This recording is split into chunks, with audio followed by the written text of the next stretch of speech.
On this episode, we want to give a shout out to Shelby Bottoms Nature Center and Park. We love this park. When we were deciding to do dad walks, we knew this was the park we wanted to go to. They've got lakes, they've got playgrounds, they've got baseball fields, they've got it all. You've got to check out Shelby Bottoms Nature Center and Park.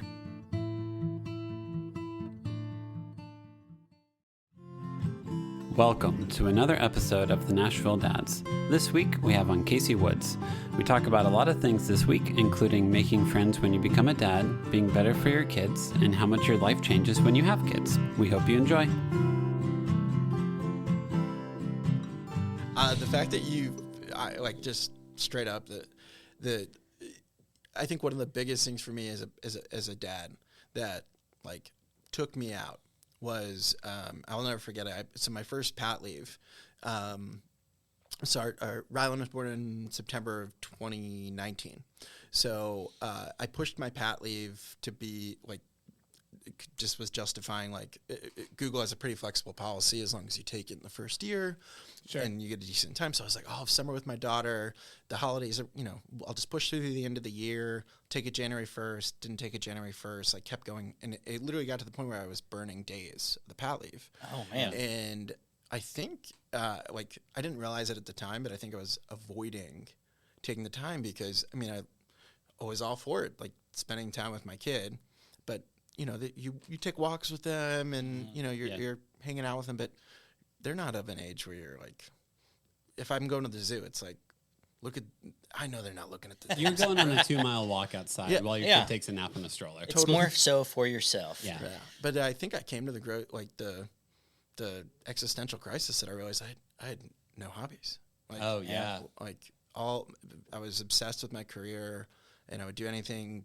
And then when we found out we were having Rylan, which was, it wasn't like a surprise, but we found out, like, my wife went to the ER when I was out of town, and she thought she had the flu. Oh, no. And they're like, we used to live in New York, and my, 3 best friends, they are models and actors, so I was, the fat, funny one. And everyone has a role. Yeah. yeah, right?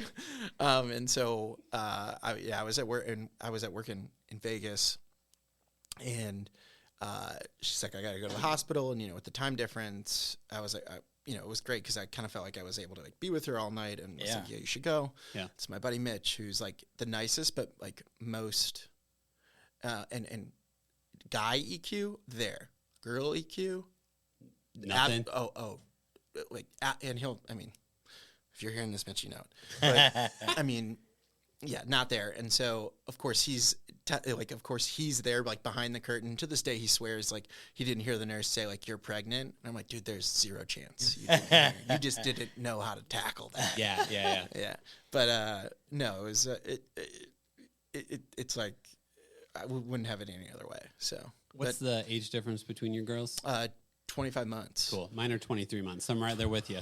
Your kid turns 1 and you're like, yeah, I think we can. Oh, no, we're already pregnant. Yeah. Okay, cool. All right. I need to rethink some things. Yeah. Well, now we're you have that advice that you ignore.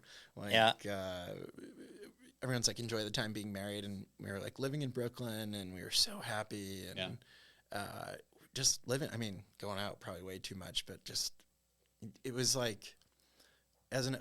it's the glory days of college, but as an adult where you have enough money where you're not too worried about it and you're just living for you and you you finally get to the point where you're comfortable with yourself and don't really care about what anyone else thinks. And we're hitting the stride and we had those 4 months and then pregnant. And we're, you don't want to live with regret, but, we get it now. We get, our friends are just starting to have kids and we're like, that's sick. How have the last 6 years been? I have a friend who lived in Wrigleyville from age 23 to 26.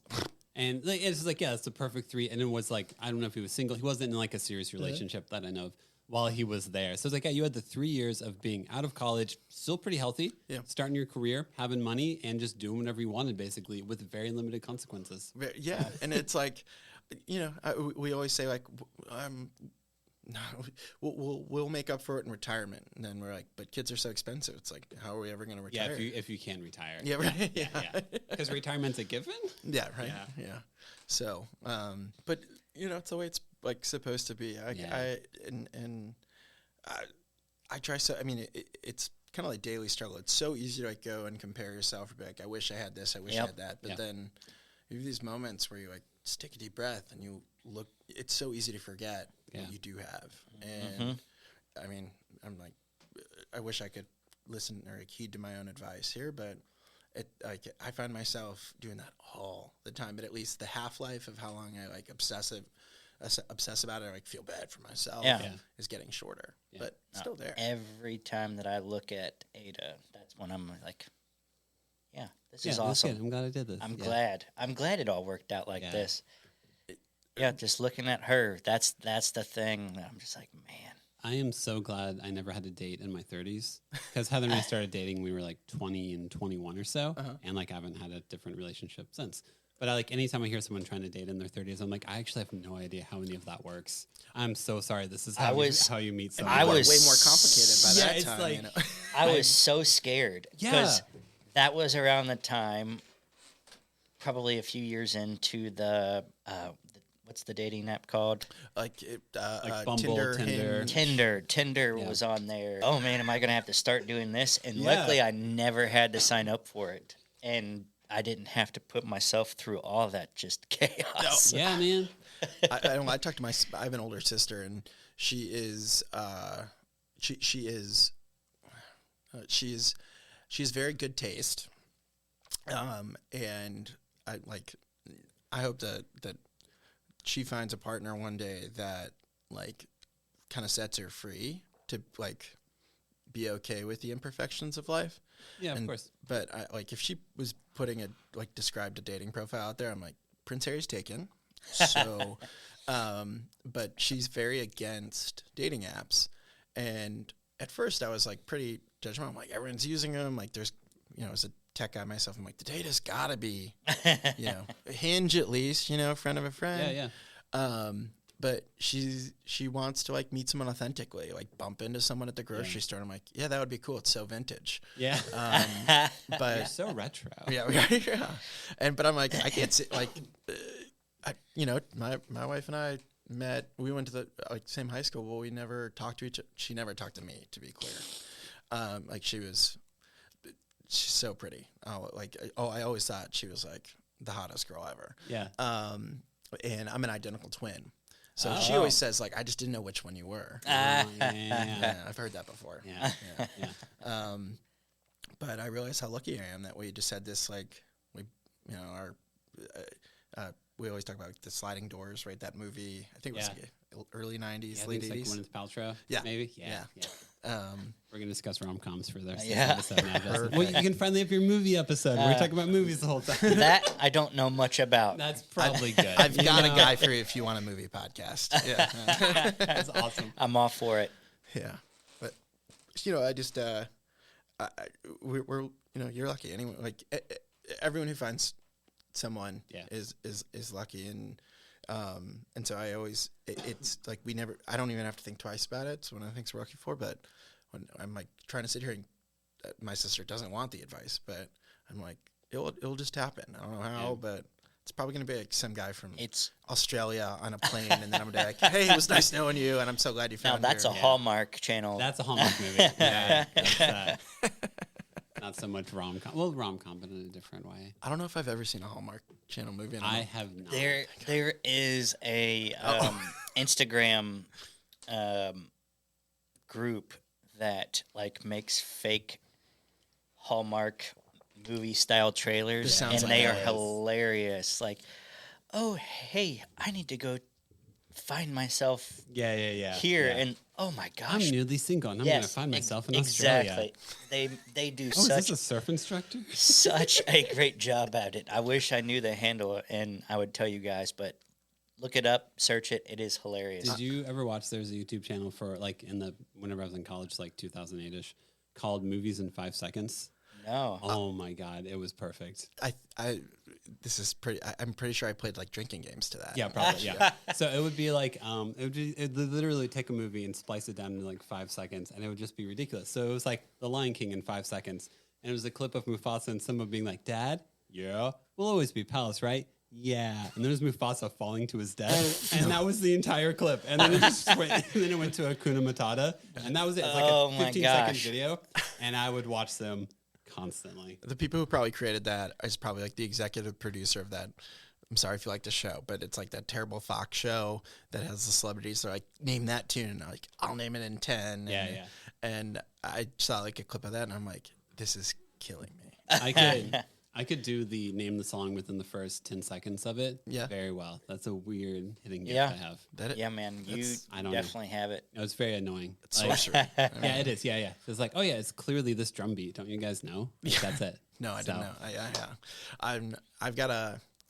Well, I guess there's certain. I've a pretty close to photographic memory. Oh, cool. When it comes to like, I mean, I can like read anything and recall it or pull it into context, and it's what I feel like. That's why I feel like I went into reporting, and like even what I do now, it's really helpful because I like read it and reapply it. But for some reason, and I love music, but I can't remember lyrics. Yep, I can't tell you the name. I remember the album covers. Yeah, like perfectly. I could, and like I'm a big Deadhead, so it's great because I can remember the dates of the show and the venue. Wow. But I can't like to this day. I've streamed hundreds, thousands of hours of the Dead, and I still can't do full lyrics. Really? Hey, man. And it makes me feel like such a poser.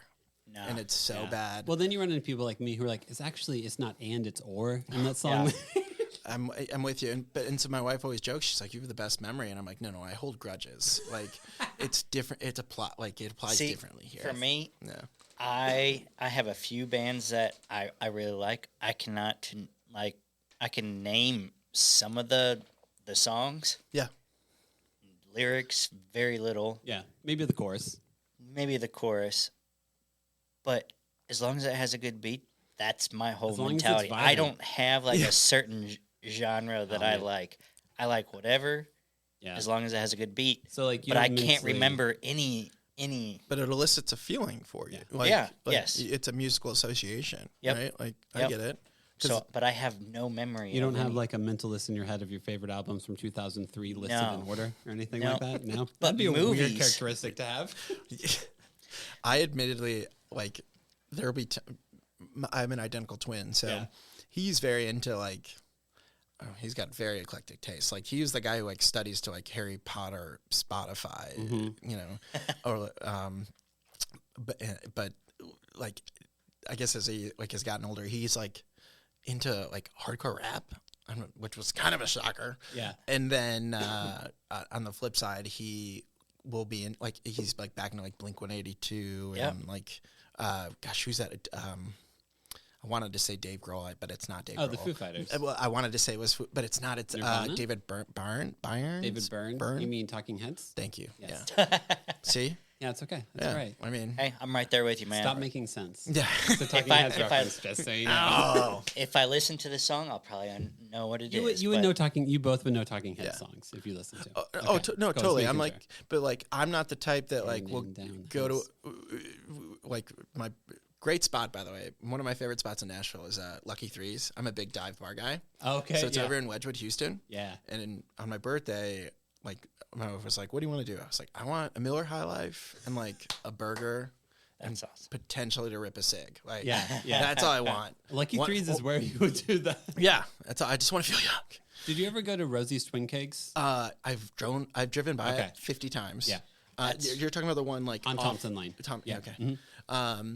They have really good burgers. It's a good spot if you want like divey vibes and everything. Oh, totally. I don't think you can smoke inside anymore. You used to be able to. So it was basically just like Santa's Pub. It was. And Melrose Billiards, where as soon as you came out, you just had that smell soaked into your skin. Just soaked. It's like I don't even need it. I can, I just get. I don't even need it. It feels like if you like cut into like the wood like above there, so like smoke would just seep out.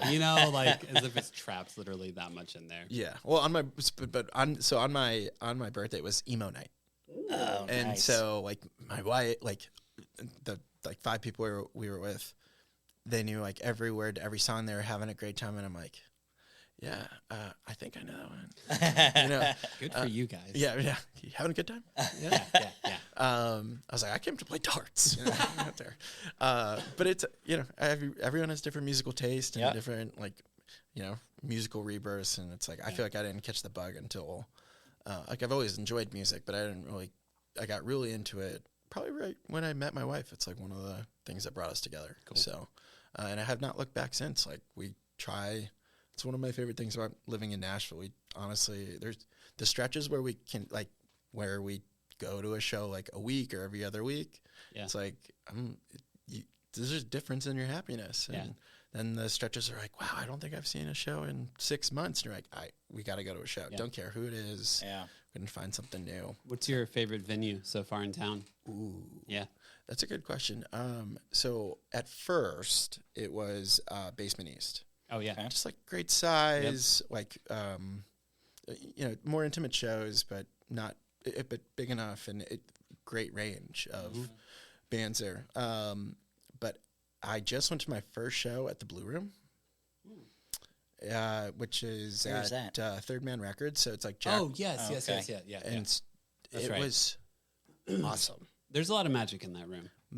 Yeah, I was not on that level, but I could see how it could be magic. Yeah. Like, I believe at one point they took, like, I think it was like an old motel, and it was a pool, and so that's why they call it where the specific venue is. And so they still have a curved wall, and you can still walk up the curved wall. Interesting. So I was like, yeah, I'm like, people are having a great time. Yeah. But it was an awesome show. It was, gosh, I always forget her first name, but her last name is Reichman, and Phil Lesh just produced her first album. Okay. But she's like a badass, like, hot blonde chick playing the bass, and it's like, what else could you ask for? You know? Pretty much. Yeah. Someone was raised, I mean, a lot of Smashing Pumpkins growing up, you know. I understand. Blonde bass player, that in the Pixies. You're just like, yeah, cool, I'm here for it. Yeah, whatever you want. Yeah, it's cool. It's just the most power move you can get. I know. Yeah. Hillary Clinton in that is pretty much as powerful as it gets. Exactly. Slap at the bass. Just great reference. Slap at the bass, man. Right? It's just because his impersonation is so bad, and Paul Rudd knows it's so bad, and his confidence in how awful of an impersonation it is sells it. Well, just the little smirk that he has as well. You know, just he's like, I'm being a complete idiot. Yep. And he is here for it. Slap at the bass, and it is fantastic. Very, very easily forgotten movie. Oh man, for how good it is. I love you, man. It's a good one. I realized like how weird guy friendships are in it. Oh yeah, they really are. Made me embrace it. I was like, the weirder the better. Yeah, you know. Yeah, that's beautiful. That's what I want, and that's what me and you are kind of growing as we're doing this podcast. It's just me being weird and you being like, all right, Devin. Well, objectively, here at the first time, I think you're there. I'm Paul Rudd to your Jason. I mean, I'm the same height as him. Yeah, so. That is true. And I am just as good looking as Paul. No, I'm joking. Well, you're as ageless as Paul Rudd. I do want to discuss this because I feel like we've talked about this before. Male friendship, whenever you become a dad, is a very. How do you feel like you've done with that so far? It's a very new world because you don't want to just hang out with guys. You're like, so I didn't sleep for the past 6 months. World. So how's your life? And like, I went out all night. And you're like, no, I didn't sleep because I was taking care of another human. Yeah, right. Or I was anxious that if they were breathing. Correct. You know? Yeah. I was watching the monitor and realized I've been doing it for 2 hours before I realized it. Totally. Yeah. I think that's a great question. So I guess when we first had Rylan, so Rylan's 4 now, and it was we had her basically we had her and we finally got comfortable being new parents, and it was like ready to like go out and like do normal things again, and they're like, pandemic. Yeah. And so, you know, the blessing of it is like I was traveling like crazy. I was, and even like right after she was born still, I think it was the most miles I've flown in a year. Oh, wow. And most of it were in like the second 6 months of that year. And so like, it was great to be like a family unit, and like my wife, myself, and Rye. It was really special. We walked together every day. Like we set really good habits without realizing it. And then we moved to the suburbs because at that point we were living in the city in Chicago. Oh, okay. And we bought a house, and you know, we always wanted to like do a little fixer upper, and so we lived with my in-laws, and you know, I love my in-laws, but it was like a friendship because we were all kind of like forcibly under one roof. And then we finally moved to our house, and things were starting to maybe open up a little bit. And my wife and I were just on the younger side of being parents. So like, we just felt like it was just really hard to make friends. And so for all the good, we started feeling the negative. We started looking at all the good things bad, in a bad way. So, we felt kind of lonely. We felt like we couldn't relate.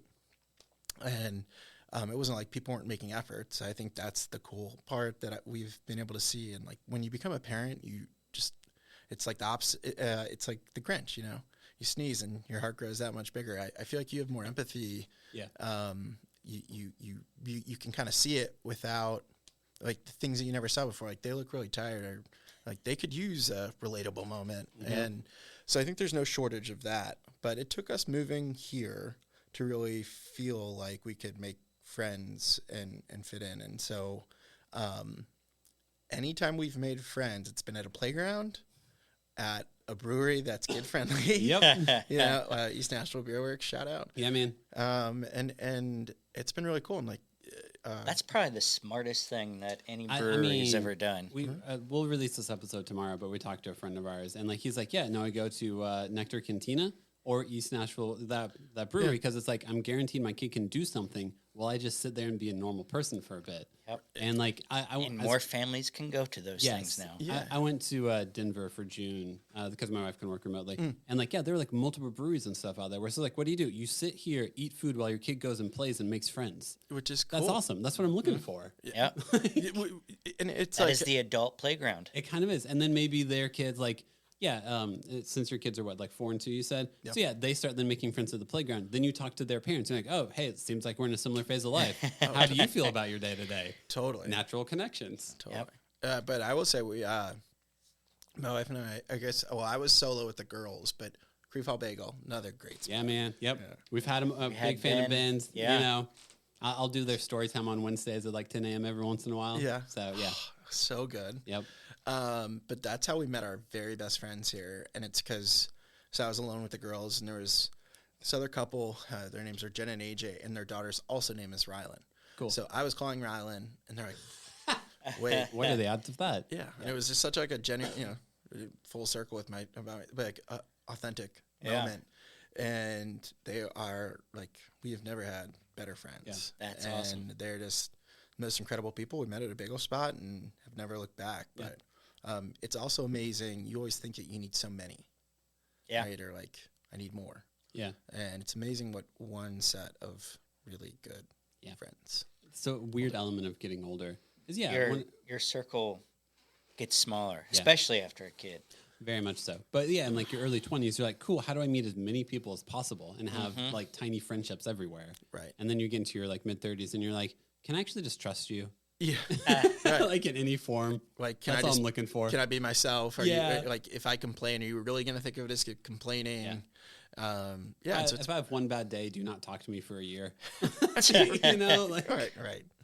No, it's totally fair. But it's a great question. And I've come to really, I joke, but it's like our friendship anniversary is January 14th. And the only reason I had like just my phone like pushed a photo, and it was like the first time we all hung out. And it's just amazing how there's certain, of course, like life happens and you have kids, but there's so many things that you can, like, it's so easy to bail. Yeah. Or talk yourself out of doing something. And I'm just so glad that we followed through, because like our life has completely changed because of it. And it's been like such a rich friendship. And there's not, we joke, but I think that, I don't think there's a day, even when we were in Europe, that we talk every day, all four of us. And it's cool. I don't think I've had a friendship like that. Yeah. Well, also, you said you lived in Brooklyn and Chicago beforehand. So, like, I'm not mistaken, in those cities, when it's a bigger city, people don't start having kids until, like, late 30s, early 40s. Oh, like, if you're in the South, like, I'm from Southern Indiana. I had friends who by 25 already had 3 kids. Yeah. Or, first kid at 28. So, like, cool. By the time I have my first one, your youngest is already 5. Okay, cool. That's just a different world. It totally. And, like, there's days where I'm like, why did we have kids so young? How old are you, if I can ask? Yeah, sure. I am, 17. Yeah, right. No, I'm 32. 32, right? cool. It's 2023. I think no, so. Shoot, I'm turning 32. I'm 31. Oh.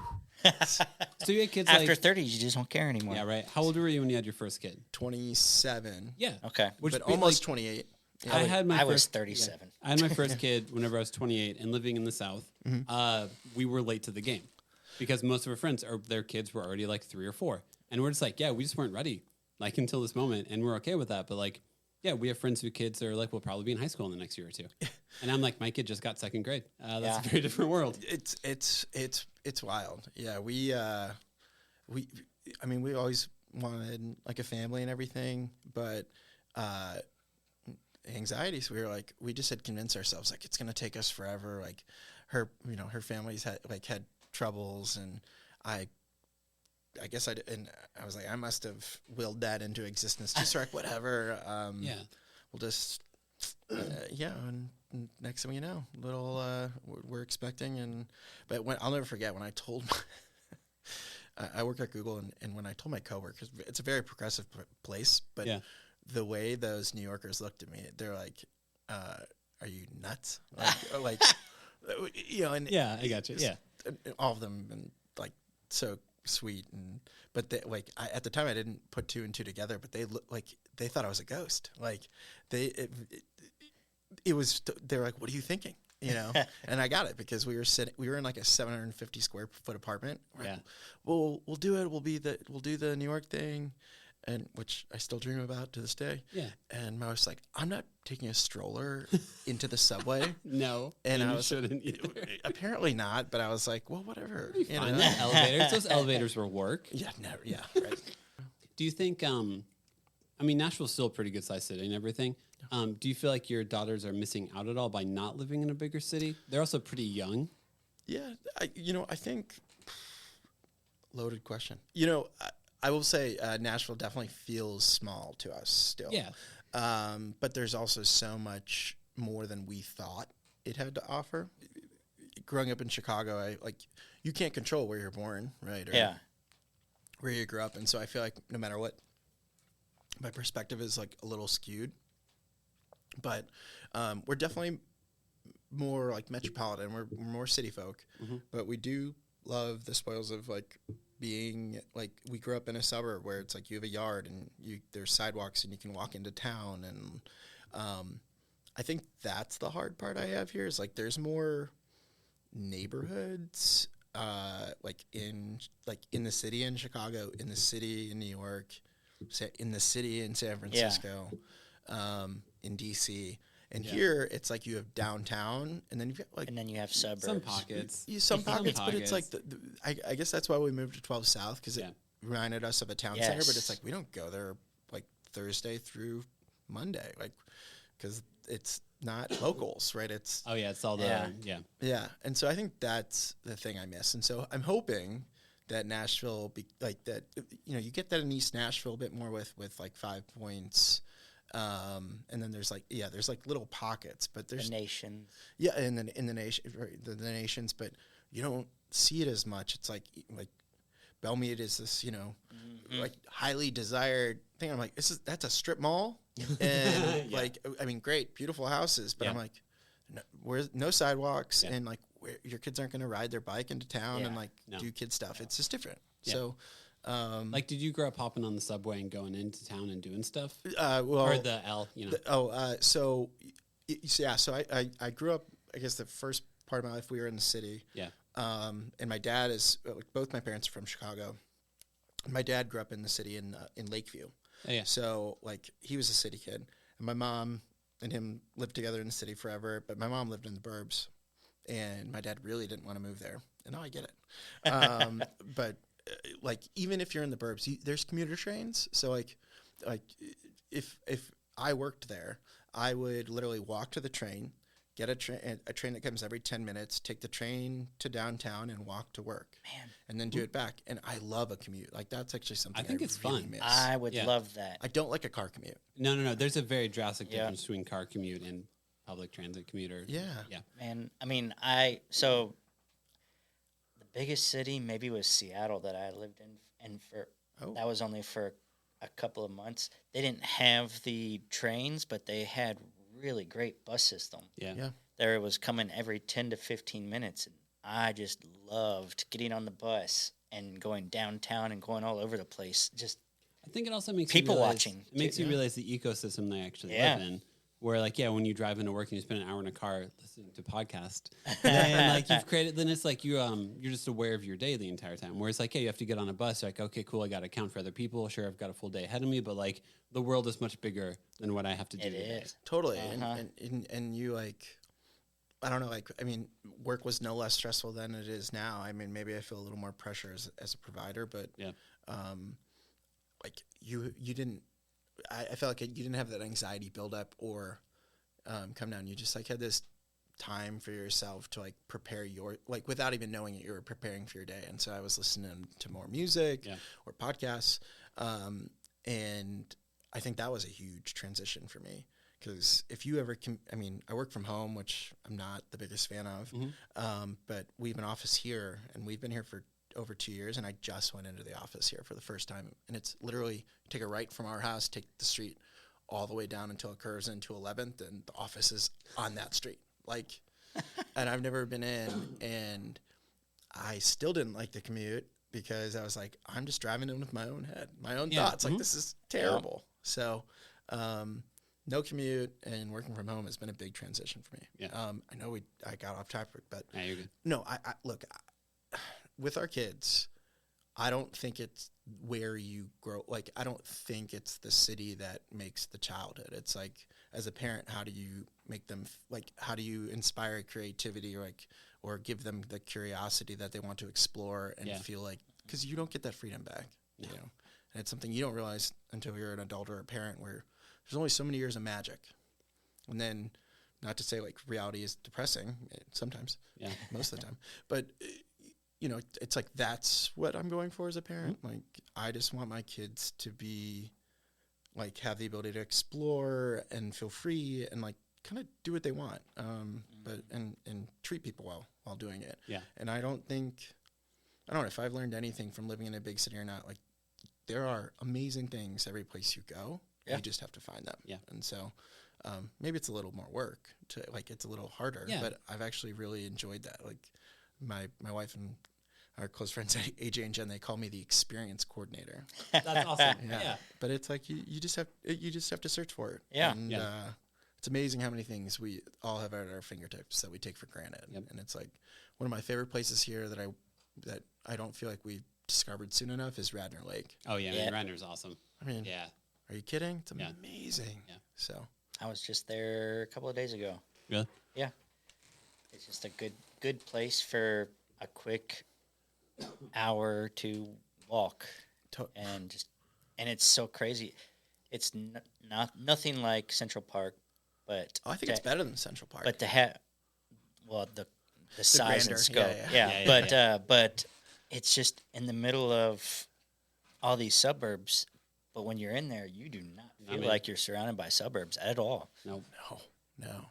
Parking's the only downside. That's about it. True. That's the only thing. You got to be the first thing in the morning. Yeah. Or do the east location parking lot. I just learned that existed, and I was I'm a big no direction kind of guy. I like to at least pretend I know where I'm going, and my wife gets very anxious when I'm like that, and so she's going to listen to this, but I refuse to acknowledge there's another parking lot because I can't find it.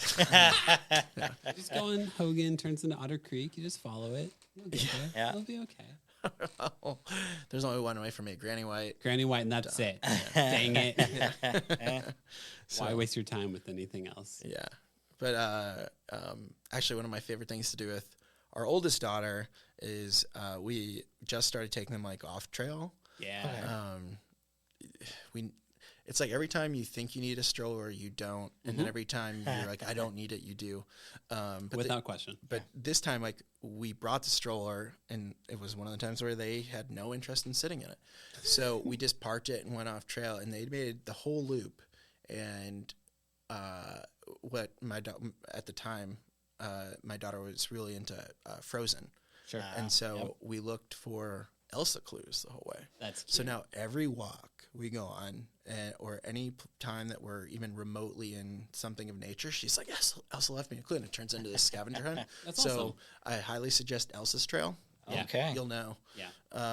But it's it's like it's one of my favorite places here. So I think kind of what you're talking about here, and Justin and I've talked about a lot, is you just hope to create a world that your kid can get lost in.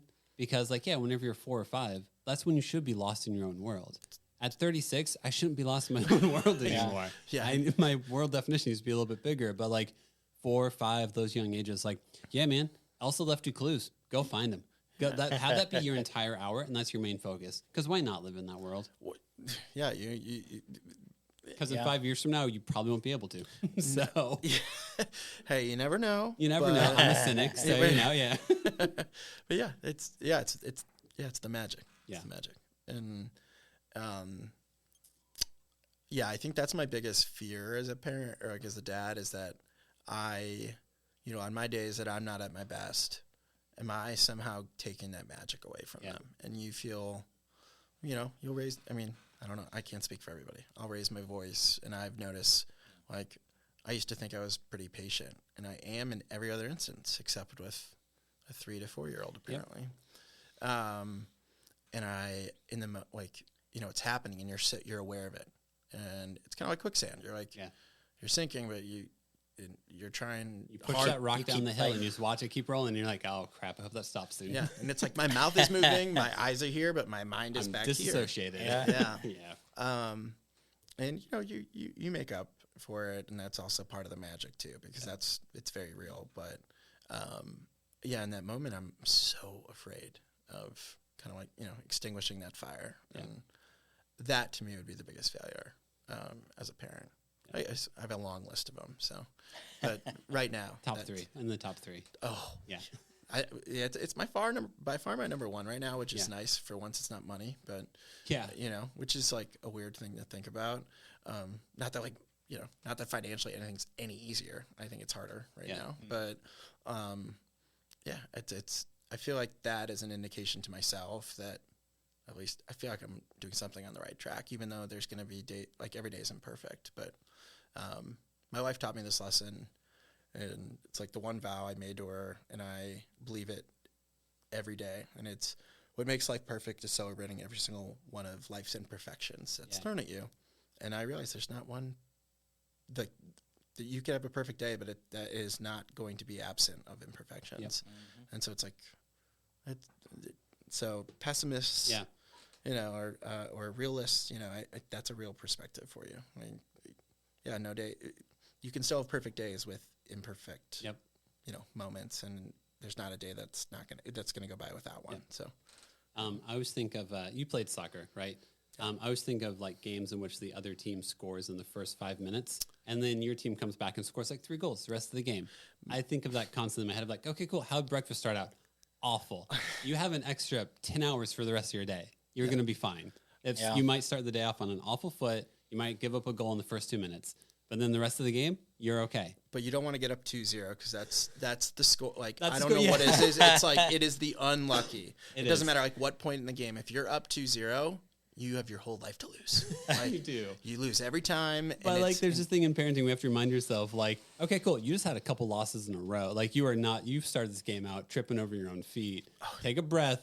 Figure out how to reset yourself because you got a whole rest of the day to go. You're going to be fine. You got this. But I feel like it takes a couple of years of parenting before you convince yourself, like, yeah, now I gave up an early lead, and now I got to work harder to make it all come back. Totally. And it's like our first sports analogy on this podcast, by the way, It took like a year and it's funny because it's like I watch, like, I mean, I'm not the most sporty guy. Like, I played D1 soccer, but I like, my wife's like, one of the reasons I love you is because you don't care about sports. And I'm like, did you have to say that in front of everybody? But your lack of common masculine traits. Right. But like, I've come to. It took me a while to get back into soccer, and by all means, I'm not obsessed, but it's been cool to like support a local team and watch it grow and see how different it is here. And I'm definitely, and I've caught the bug back with like EPL, but in Ted Lasso. You know? Yeah. Ted Yes, Lasso, like, I mean, Ted most people Lasso. I meet whenever I take them to a soccer game, and they're like, "Oh, so do you care about soccer?" I'm like, "Well, I started watching Ted Lasso." And I'm like, "That's cool, man. You're Yeah. here now because of it. I don't care." Hey, Like, that's rad. That is going to be a TV show that is going to be talked about for quite some years because of that. yeah. Oh, I got into it because of this. I mean, people know who like Man City are now. Like, I Yeah. mean, there's like people actually could probably name EPL teams because of that. It's unfortunate that like AFC Richmond is like, you know, not real because Not a who real wouldn't want to team. report for the Greyhounds? I know, man. But no, it's oh gosh, I like lost my train of thought. We But jump around sorry. a lot. You're good. You're good. we were yeah, I know we were talking about sports analogy. I'm still learning it, but something I'm paying attention to a lot more, and I wish I did a lot sooner. And maybe I think I was better at it when we just had one. And Yeah. but gosh, trying to take control of how you wake up every morning. Yeah. Like you have a choice, and you're going to be tired, and you didn't sleep well, or that you're stressed out about, you know, one The to end. endless list Yeah. of stresses. Right. Yeah, exactly. The endless list. But how you choose to wake up makes a massive difference. Mm-hmm. And it's not just as a parent or a partner, but like just you as a person that day. And my wife, the nice way to put it is she started pointing it out that I was waking up on the wrong side of the bed. Yeah. But pointing out would be too gentle. Slap you across the face and be like, "You're being a jerk when you wake out." Yeah, she was nagging the crap out of me. And she was right. But she was right. Yeah, and it's something I'm trying to be way more cognizant about. Yep. And it's, believe it or not, made me happier. Yeah. So You have to choose every single day. At least for me, I think. Oh yeah, no, Yeah. yeah. and some days That's you the already hardest made. part. But the hard part is, I agree with it. It's a choice, but sometimes you like make choices without realizing it. Yeah. But I think I can take control of myself. Like I feel Yeah. like you can feel it come out at like 3 a.m. You're like, I don't want to get up and go pee. And I'm like, I know that grumpy asshole is coming out, Yeah, you know? But it's cool because it's like self-awareness. It's like, Yeah. it doesn't feel like you're helpless and you can never change, or it's like you actually, every day you have an opportunity, and even you could even make a bad choice and flip it around in a couple minutes. And it's, I don't know, my number one thing to parents and parents with more than one kid. Well, just because I feel like one, you can't judge. It's different for everybody. But I thought it was a lot easier to like pay attention or focus and like justify the needs of one. Yep. But with two, you're like, I'm playing zone defense here, and I'm very slow. So, Yeah. But I feel like it's been the most powerful tool to not, I guess, selfishly make myself feel like I'm being a better parent and better partner, better coworker, friend. But it impacts every aspect of your life. So, you know. If it makes you a kinder person and it doesn't take from someone, and it's literally just you look in the mirror and be like, "Hey, man, you're a decent person. You're gonna be okay." Then yeah, why not do it? Right. So Yeah, it's been it's funny. I used to think like, I think this as a parent too. You like used to think these, like, I had these grandiose ideas of like what like pinnacle moments in your life, or like things that would make you feel like you made it. yeah, And it's funny, not one of those. Like, I feel like I've worked really hard in my career, and we just came back from an awesome international trip, and I'm working on something at work that I really care about, and I feel like you're hired to do one thing, but I feel like I'm getting paid to do something that, like, to use my brain and question. And I'm like, that's pretty, like, I'm not calling anyone wrong, but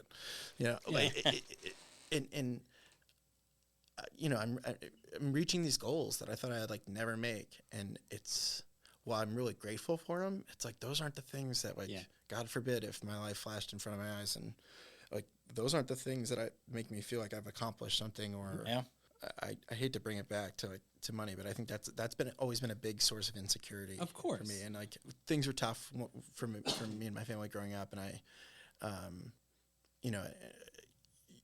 and I almost feel like I equate like all the drama or all the challenges we have or like kind of the times we've broken as a unit is chalked up to money. Yeah.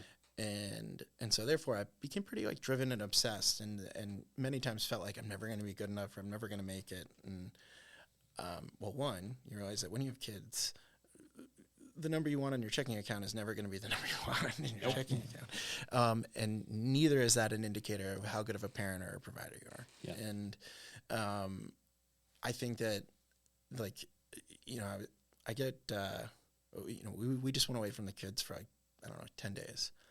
And it was amazing to, like, reconnect and, like, come to the, like, what did we used to do with our time? And, you fall in love with your partner all over again, and it's the best. Yeah. But we also spent so much of that time talking about our kids. Yeah, and, pretty much. Yeah, and like dreaming about, like, what are they going to be when they get older? Yeah. And like we can agree on some things. I'm like, no way. And what I realized, they're the center of our universe, and I wouldn't have it any other way, and they never won't be. And so when Hayden turned 2. I always get kind of like emotional on their birthdays because I'm like, where's time going? Like, Yep. I'm like, Rylan, you only have 14 more years, and then you're gonna go to college, if you want to go to college, and we're never gonna see you again because my plan is you're gonna be a rock star and you're gonna live in California. But it goes by so fast, and now I feel like the thing that is like kind of keeping me back from being like really present in the moment is me being afraid that I'm going to miss something. And you can't live that way either. But I had this moment where I'm a big believer in, have you ever seen the movie Inside Out? Yeah, of course. Yes. Yeah. Yeah. Great movie. Yeah, especially when you have daughters. It hits a little different. Girl dad for life. But like it's those like core memories, and many of the times the core memories that they're gonna have are probably moments we missed. And I want time to go slow, but I can't wait to hear about those someday because it's gonna bring me right back. It's funny, like ever since I've had kids, I have, I still struggle with like my own insecurities and I work in this and that, but I always find myself throwing myself to the professional environment because there's the most structure to kind of judge yourself off of. Yeah, of course. And I've actually never felt more secure in job's hard and market's tough, but I've never felt more like content with, or like sure of myself in like because of how I treat other people without fail. Like, and I come to appreciate how much grace people give me as a dad, which is, it's cool. It's given me this whole look and like, maybe these people like aren't as shitty as I thought. No, it's I think whenever you have kids, you I'm a realist. I'm a pessimist. I'm worst case scenario for most things. So you're a planner. Actually, no. I'm very I react to most things, and I think that's my natural state. But I think there is your natural state, and then there's your learned state. And a lot of my learned state is how to believe in people. So my gut usually tells me this person's probably going to hurt me and take advantage of me, and then I have to stop and pause and be like, no, that's you trying to protect yourself. That's not reality. That's you assuming you can get hurt in this scenario, and you don't like getting hurt. So you're doing this to counteract that. But whenever you have kids, you have to have belief and hope in the world to some extent because your kids reflect what you tell them. And whenever you tell kids constantly, don't trust that person, then you hear your child who's 5 be like, oh, I don't trust them. And I'm like, you don't trust them because I told you not to trust them. Yeah. I've limited your ability to love. Yeah, everything's your fault. It's crazy. I mean, our 4-year-old does not sleep in her. Well, we've tried everything. Yeah. We've tried everything. We paid for this service that we have yet to use, but apparently it's like a personalized sleep consultant. Okay. Bougiest thing I've ever done in my life, and I feel like I'm afraid to use it. Yeah. But apparently it will break your kid in 2 weeks and get him back in bed, but in a very creeps me out. There's one thing you record a mantra. Yeah. And it plays in their sleep. And I'm like, are we hypnotizing them? Kind of sounds like.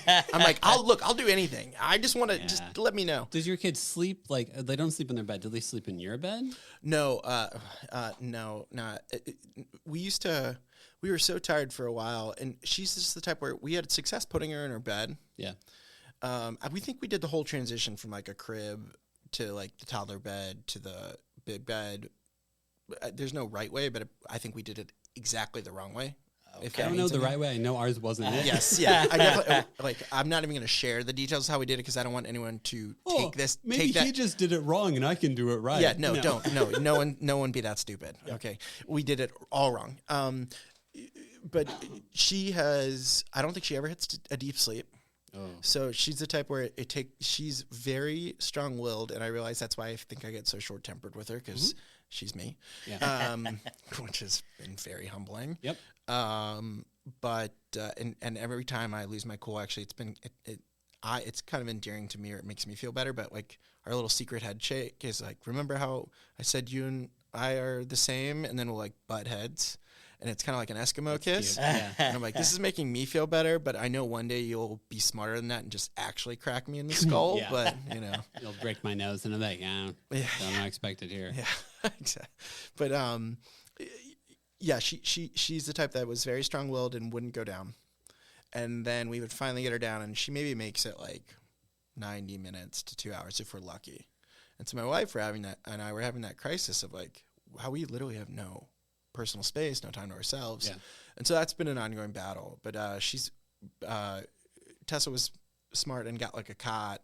And so like you got to make a choice every day. If we're too tired and don't want to do the fight, we will put her in the cot and let her go down in our room. Yeah.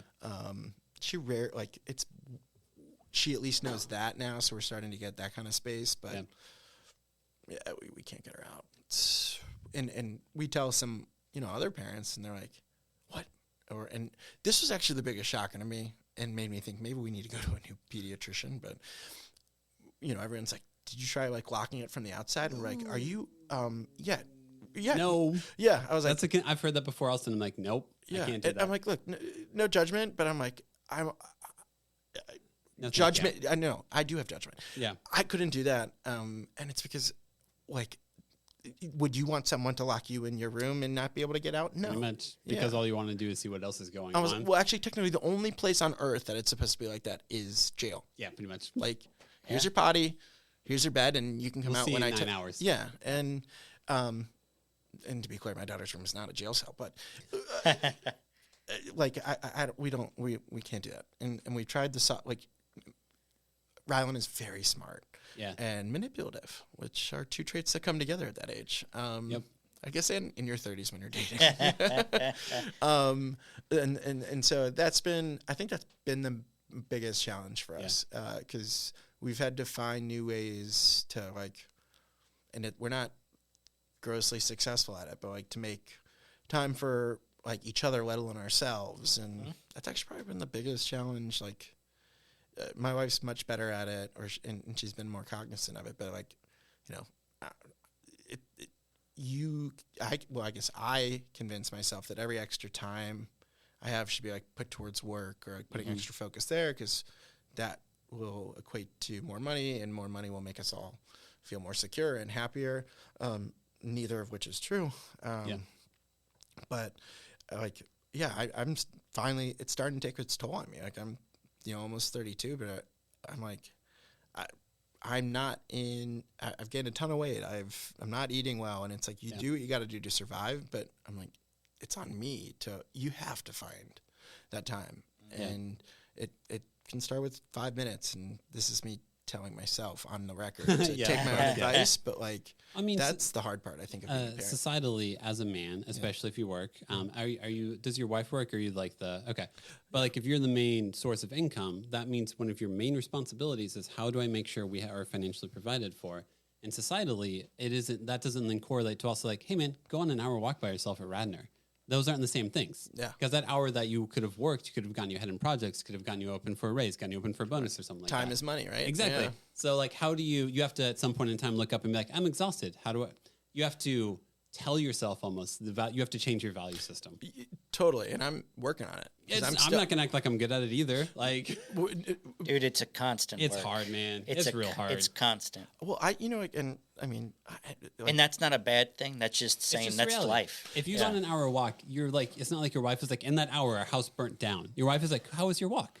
Oh no, she wants me to. Yeah.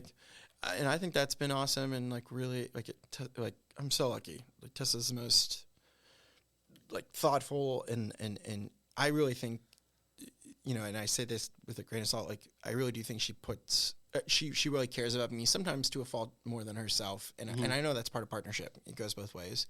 But she's like the one cheering me on to get myself out of my funk, or like, hey, you know, you're talking about this, put it into action.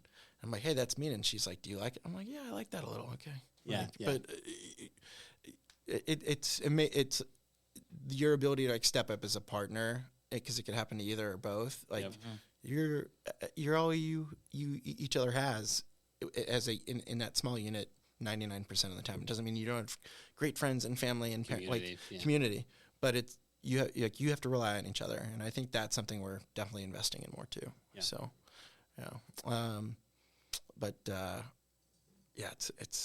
it's every day. It's a journey, right? So, Amen. I mean, I think most dads we have on here, and ourselves included, are like, yeah, my wife will be like, I'll be like, oh, can I go on like a walk to close my exercise ring? So what, 30 minutes? And my wife's like, yeah, that's fine. Like, just go do 30 minutes. But in my head, sometimes is some part of me still like, oh, but it's 30 minutes. You sure you'll be okay? And she's like, we just did bedtime. It's like 7:30. It'll be fine. What is going to happen the next 30 minutes that you're so desperately needed for? She's like, make it 2 hours. Yeah. But like, yeah, if I go to a soccer game or something like that, she's like, yeah, you'll be gone for like 2.5 hours. We'll be fine. It'll be good. Like, I do bedtime at 7-ish. You leave here around 7. It'll be fine.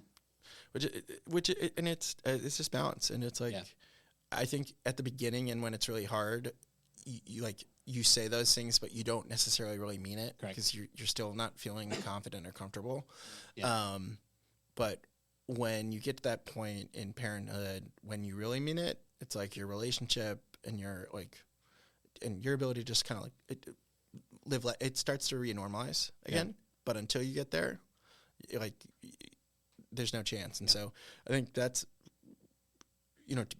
being intentional about, like, as a parent, if you don't feel just say it, because otherwise you're throwing the communication off in your partnership. Yeah. With your as well, and that's something I wish I learned sooner. Mean what you say and say what you mean. Yeah. So, but it's hard. I mean, easier said than done. Whenever we take a little gap there, I was just talking about like how the one thing you can't really predict for becoming a parent is how much your identity gets shattered. And so, like, before having kids, like, hey, I'm gonna go do this. Wife is like, sure, that's fine. Let me know whenever you head back or something like that. Then you have kids, and you're like, hey, can I go to the grocery store by myself? Is that okay? Are we cool with that? Like, if I leave, is everything, like, you're going through this long list, you're almost like apologizing and hedging that your wife is going to tell you no for like a basic life function. Yeah. Because you have to like rebuild that trust to some extent. Because like, I don't know who I am. Do you know who you are? Do we know who this kid is? Like, everything's an unknown. So if I ask for like, can I go, and we need gas in the car, is that cool? Like, hey, I'm doing something we have to do to survive. Yeah. Doing a basic function. Are you okay with this? It's funny you say that, because I've always apologized a lot. Yeah. But since I've become a father, it's like all I say. Yeah. Oh, I'm sorry. Yeah. Yeah. And people at work are starting to point it out. And I'm like, well, I didn't mean it. Okay. And that's not productive. But yeah, it's something and it's funny you say that, because it makes sense. You apologize for doing things you have to do because you are grossly aware of all the responsibility, all the things that are associated with like literally making sure a kid is breathing. Yep. Yeah. Pretty much. And it's overwhelming, but yeah, I think the faster everyone has a different time frame, but yeah, the sooner you can get to that happy medium, your life changes for the better, and you start enjoying parenting more. Like, you're happier, and you feel, I guess, maybe a little liberated. Dare I say? Yeah. But like self-liberated. It wasn't imposed on anyone else besides you. In a crazy way. Yeah, you created that prison cell for yourself, and now you finally figure out how to open up the door to it. Yeah, your Shawshank Redemption moment. Right? Yeah. I want to give you an opportunity to promote the GoFundMe for your dad. I appreciate that. Because your dad had a stroke, and it's important for those people to have support and everything. So anything you want to say on that subject? Thank you. Yeah, I guess if you're willing to discuss it. Sure. Yeah. Sure.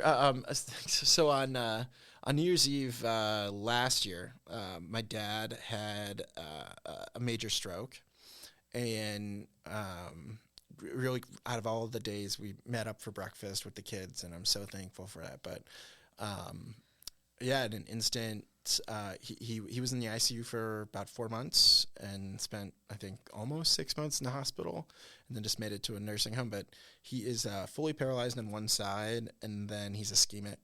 He's ischemic is the stroke. Sorry, he's aphasic, which means he can't speak or really communicate.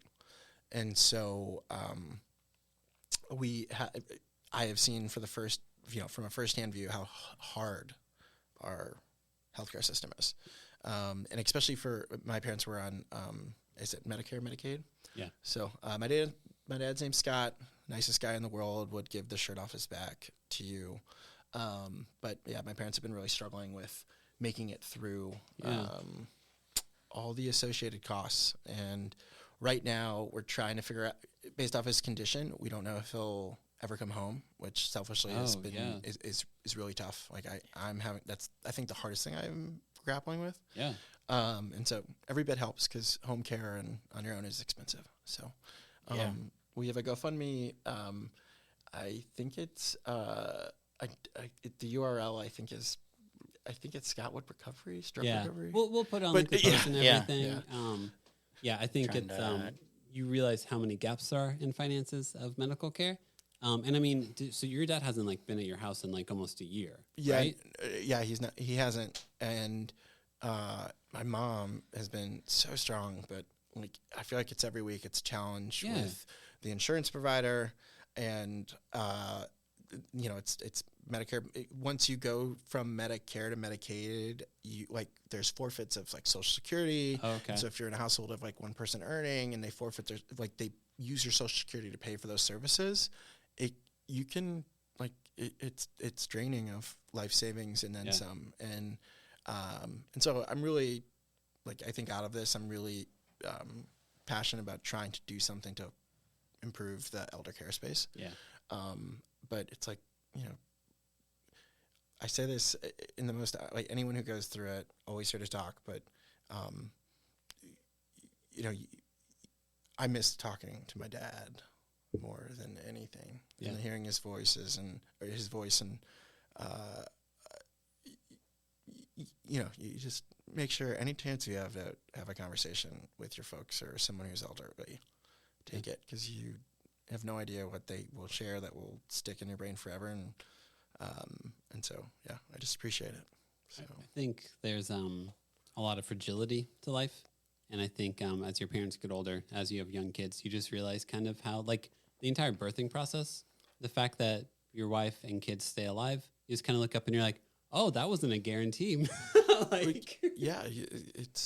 I was so naive. I mean, I think what are them is it 1 in 5 in the U.S.? Oh, for mortality rates for no, it's I try not to research mortality rates for pregnancy and delivery and stuff, because it's just this shouldn't be like this. This should be a lot better than it is. Totally, it's scary.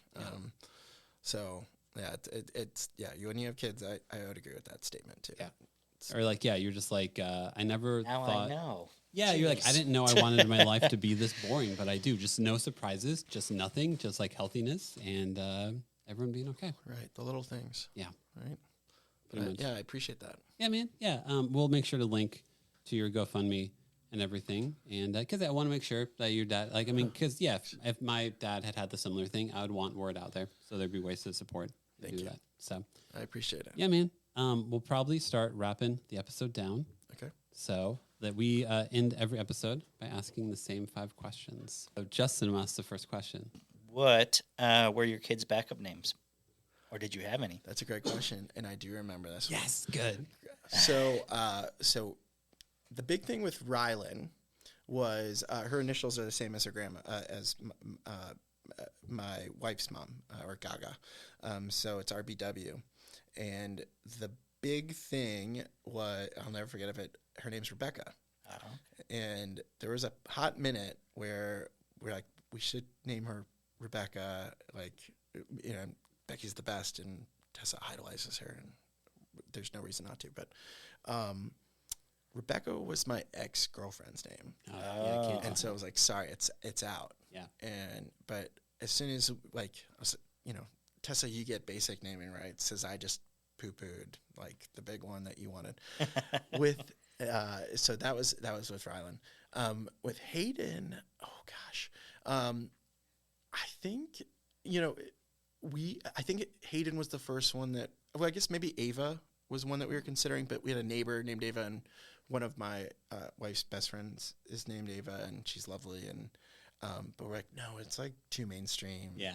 So, but Hayden was the first one we both heard that we were like, absolutely. And it actually has this weird connection to my wife's family, where it was like her mom's college roommate passed away of cancer young, and she was like, she's always talks about her as like a guardian angel, and her daughter's name's Hayden, and we didn't know that. And so we're like, that's like affirming. That's awesome. But we fight over dog names more. Really? Okay. But we have 2 French bulldogs, and the one we just got last July, his name's Ted Lasso. Nice. Yeah. Nice. But he had like 50 names before that. But Ted, as soon as we said Ted Lasso, everybody was like, all right. Yeah. Have you made your oldest daughter listen to Rylan by the National yet? I have not, but Pappy, who's her grandpa, and they love the National, has. Okay, good. Just making sure. But yeah, it's happening. Just making sure. I like to think that Rylan's name came from, I love Raylan Baxter, and I was listening to a lot of Raylan Baxter at the time. Yeah. And we were going to a bunch of like indie pop shows because in Brooklyn we were cool like that. And I think we purposefully named her name's Rylan Brooklyn Wood, so we just gave the initials. Cool. But we're like, she's going to be an indie pop star. Yeah, man. There you go. Next question. Who is your favorite TV dad? Ted Lasso. Yeah, that's fair. That's a good one. I also triggered that, well, I guess more in recent memory, but in reality, Phil from Modern Family. Modern Family? Yeah. Ty Burrell. Yeah, man. He does a really good job. I think he adds a good amount of depth to that role, which should be very surface level and very silly. Totally. But he had some good depth there. I also, the only thing is that I'm like, I guess it just gives me something to strive for, but I'm like, is it really that, is that possible to be like that supportive, like approachable, great even in your worst moments? And I'm like, is that a little Hollywood? But yeah, probably. I mean, he to me, he like embodies the fantasy of what I would like to be. Yeah. Ted Lasso had some mess to him, which I think makes it a little bit Which makes it more relatable. Yeah. Or more believable. I would totally agree with that. And so maybe that's how I distinguish. Yeah, that's fair. Yeah. Next question. Least favorite kids show or movie? Where do I begin? Which one pops in which one makes you think rage the most? Which one? See, the 4-year-old's addicted. Like TV, tablets, phones, COVID kid. Yeah. Oh, sure. The 2-year-old has 0 interest, and it's awesome. Yeah, we created a monster. Us too. But she's 2. And she watches. Rylan did too. Yeah. Yeah. Maybe that's a sleep problem. Screens. Yeah. Self-diagnosis. Yeah, well, I'm just. We've been thinking about it. We've heard about that as well. Yeah. So best thing we'll reduce it. Probably, we did notice a difference by reducing it at evening time. So like if you can ditch that and like replace it with we spent a lot of money on ridiculous bath toys, but and ruined the bathroom. Like don't ever get any art supplies for the bathtub. It ruins every bathroom. Oh no, they don't come out. We just got the bath chalk. Oh, chalk, crayon? No. But the chalk is okay? Well, there's only one way to find out. Oh, gosh. Sorry, but I was avoiding for Christmas. Oh. Yeah. I was avoiding the question. I'm just going to say right now, it's got to be, I think of all time, it's Coco Melon. Coco Melon's really, really hard to stomach. Yeah, I mean, you feel like you're in an insane asylum, and I really think it brings out rage on kids. Like, there's conspiracies, but no, there's a lot. Yeah, our kids would have more tantrums watching Coco Melon. I will say right now, my daughter's obsessed with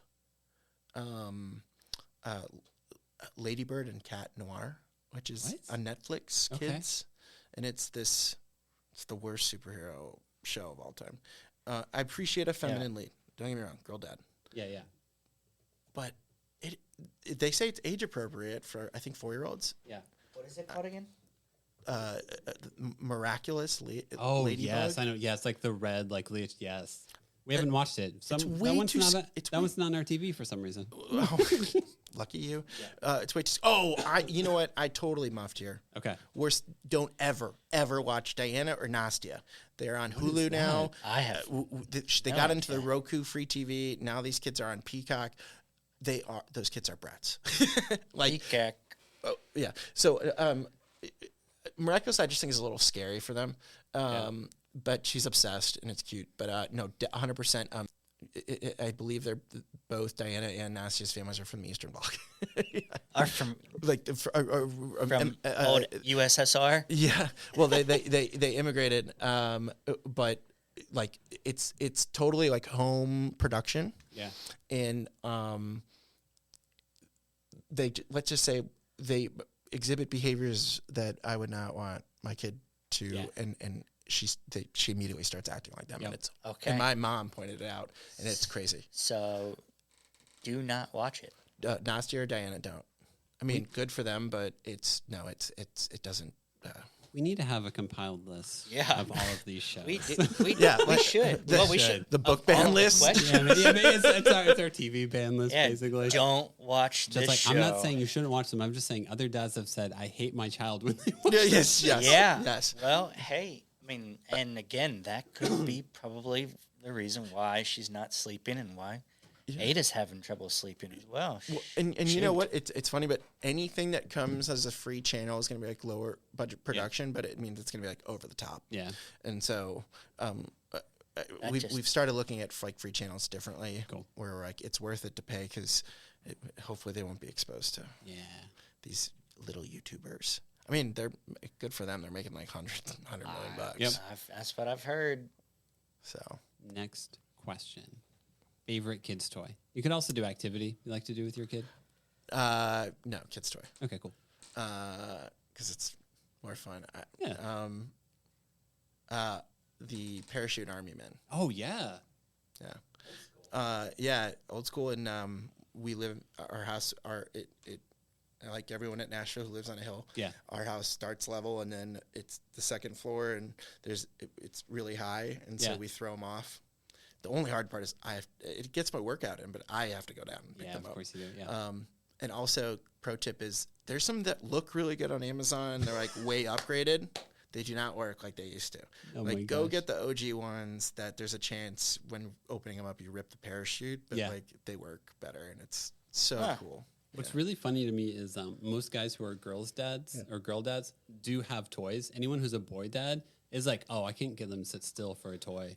Like maybe in 2 years from now they'll play with Legos, but for the most part, if I throw a ball at them, they're like a little dog. They're just like happy for like hours.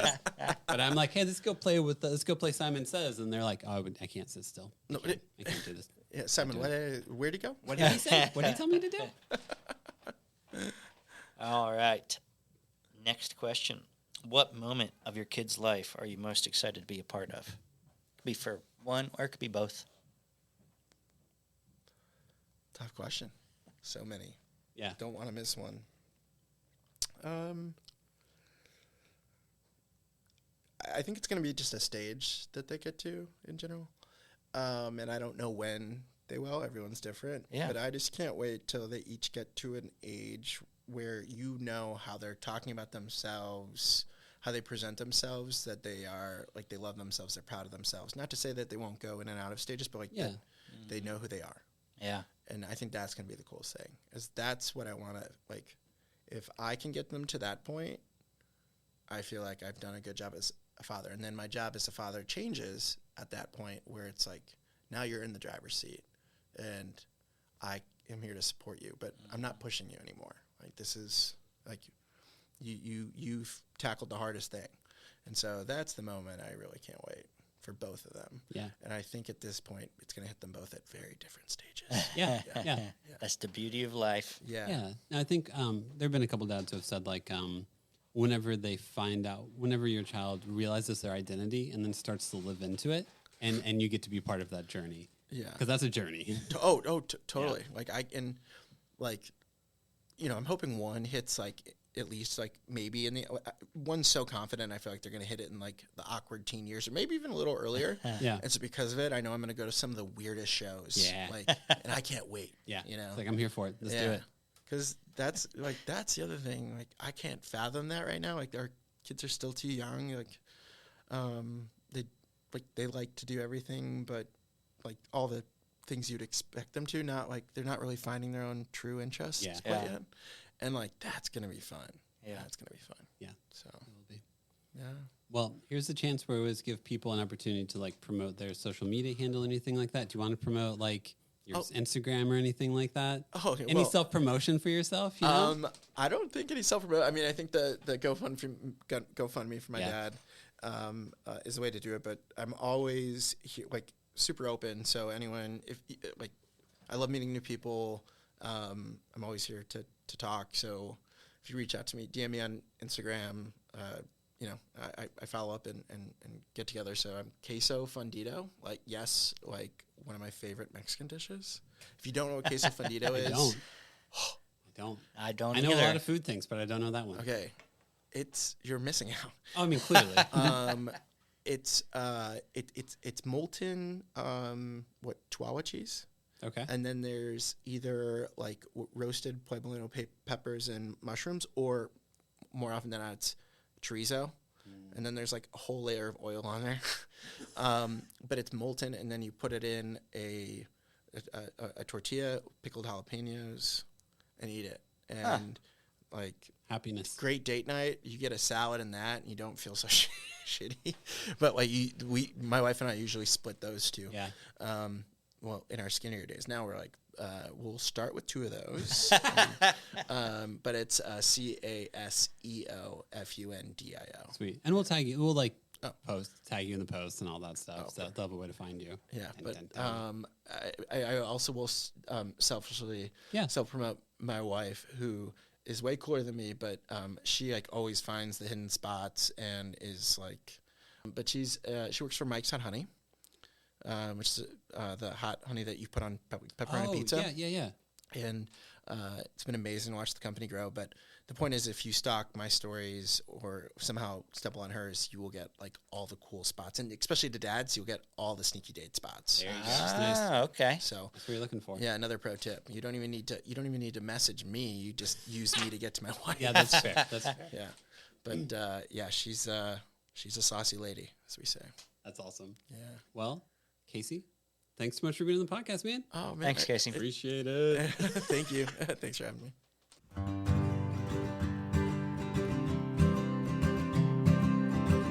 Thanks again for listening. Make sure to follow us on Instagram at the Nashville Dads and to subscribe to us on Apple and Spotify podcast. We record at New Light Podcast Studio, and episodes are produced by me, Devin.